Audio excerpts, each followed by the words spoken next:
नमस्कार प्रणाम। हम दीपक निवासी, स्वागत है आप सभी के आदिवासी भोजपुरी अपडेट्स में। तो दोस्तों, आप लोग को बता देना चाहता हूँ कि खेसारी लाल यादव जी आ चुके हैं अपने बिहार यानी कि पटना में।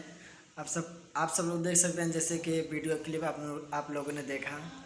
और जल्द से जल्द खेसारी भाई के जितने भी फैंस हैं उन लोग के लिए नया साल पे कुछ अलग आएगा, क्योंकि अभी तक नया साल 4 दिन बाकी है और अभी तक खेसारी लाल यादव जी का कोई नया साल पर सॉन्ग नहीं आया। जो कि इस बार देखो कभी आता है सॉन्ग, क्योंकि अब नया साल आने में ज़्यादा दिन नहीं रह गया है।